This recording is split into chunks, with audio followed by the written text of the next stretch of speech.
All right, let's get into it. The big question, the one that never seems to go away.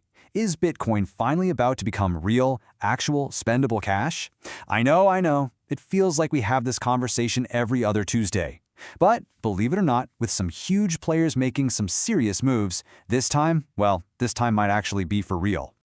And hey, look, if you're already rolling your eyes, I totally get it. We have all seen this movie before, right? The big announcements, the flashy headlines, and then poof, nothing. So yeah, a little bit of here we go again is probably the healthy way to feel. I mean, let's just take a quick walk down the Hall of Fame of failures. You had Microsoft back in 2014, and Dell jumped on that same bandwagon. More recently, of course, Tesla was in for what felt like 5 minutes before they bounced. It's a classic pattern. A big company makes a huge splash and then quietly tiptoes out of the party, hoping nobody notices. And honestly, this quote just nails it. That's exactly what it felt like. These massive corporate announcements felt less like a real commitment and more like a cheap PR stunt, you know? Just a way to look cool and futuristic before they got distracted by the next shiny object. The follow-through just wasn't there. So, what was the real problem? Why did it keep fizzling out? Well, beyond the flimsy corporate hype, there's a much deeper issue, right at the very heart of the Bitcoin community itself.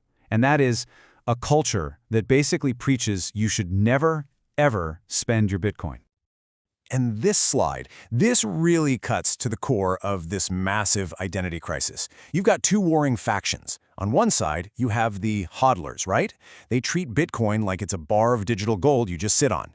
Their whole philosophy is spend your flimsy dollars, save your precious Bitcoin. But then you have the other camp, the people who say, wait a minute, for this whole thing to actually work, it has to be used as money. It needs to move around. And this is the perfect example. We all love to tell the story of the guy who spent 10,000 Bitcoin on 2 pizzas, and the hodl culture has turned him into this punchline, this symbol of what not to do. But think about it. He wasn't a fool, he was a freaking pioneer. He proved it could be done. He made the very first real-world purchase, which was kind of the entire point of the whole project. Okay, so if the culture has been part of the problem and the old tech was clunky, what's different now? What's the secret ingredient? Well, it's a huge technological leap that has completely rewritten the rules of the game. Let's talk about the Lightning Network. So what is it? Put simply, the Lightning Network is like an express lane built on top of the main Bitcoin highway. Its one and only job is to fix the speed and the cost problem, to make Bitcoin actually usable for, normal, everyday stuff. And this chart just lays it out perfectly. A normal Bitcoin transaction can take, 10 minutes to confirm and cost you dollars in fees. That's fine if you're moving a huge amount of money, but it's just ridiculous for buying a cup of coffee. Lightning, on the other hand, it's pretty much instant, and the fees are fractions of a penny. It is purpose-built for coffee and burgers. And get this, using it is ridiculously easy. You pop open a Lightning wallet on your phone, you scan a QR code, you hit confirm. Boom, done. Seriously, that's it. It's just as fast as tapping your credit card, maybe even faster. It just works. So, okay, the CAC is finally there. It's ready for prime time. But who's actually using it? Well, there's a whole new class of companies jumping in, and their reasons seem way different from the hype-chasing billionaires we saw a few years ago. I mean, just look at Square. It's run by Jack Dorsey, who is a true, long-term, hardcore Bitcoiner. They're not just dipping their toes in the water, they are rolling this out to 4 million merchants. And the genius part is it's totally seamless for the person selling you stuff. They can have it automatically convert to dollars if they want. This isn't a PR stunt, this is a real infrastructure play built on actual belief in the tech.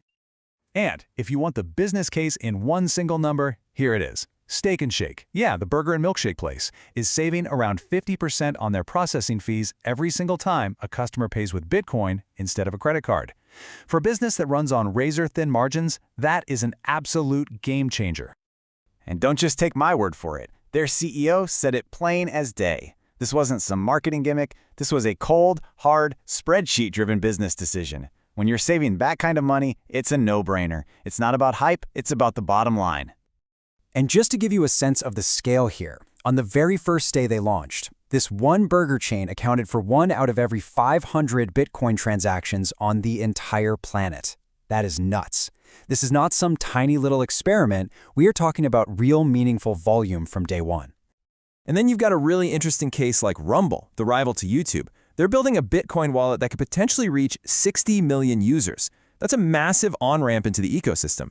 Now, it's also true that the platform is home to some pretty polarizing and controversial figures, which means there's some definite political baggage that comes along with this adoption.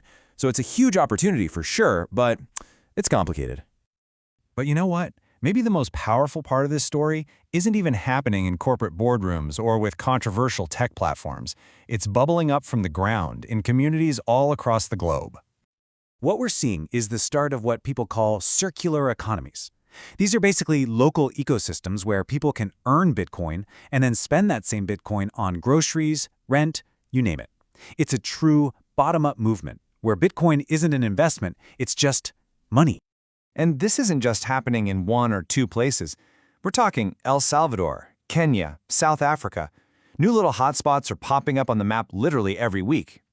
If you actually want to see this happening in real time, go to btcmap.org and just explore. It's pretty amazing. The revolution isn't being televised, but it is being mapped. So let's bring it all back home to that first question. After looking at all of this, is it really different this time? Let's just quickly review the evidence we've got. When you put it all together, it's a pretty strong case. First, the technology, thanks to the Lightning Network, finally works for everyday payments. Second, the business case is rock solid. Companies are saving real money. And third, there's a genuine, global grassroots movement proving it works for real people. All the pieces really do seem to be clicking into place in a way we've just never seen before. The tech is there, the financial incentives are there, and the culture, slowly but surely, seems to be shifting. Which really just leaves one last question, the most important one of all.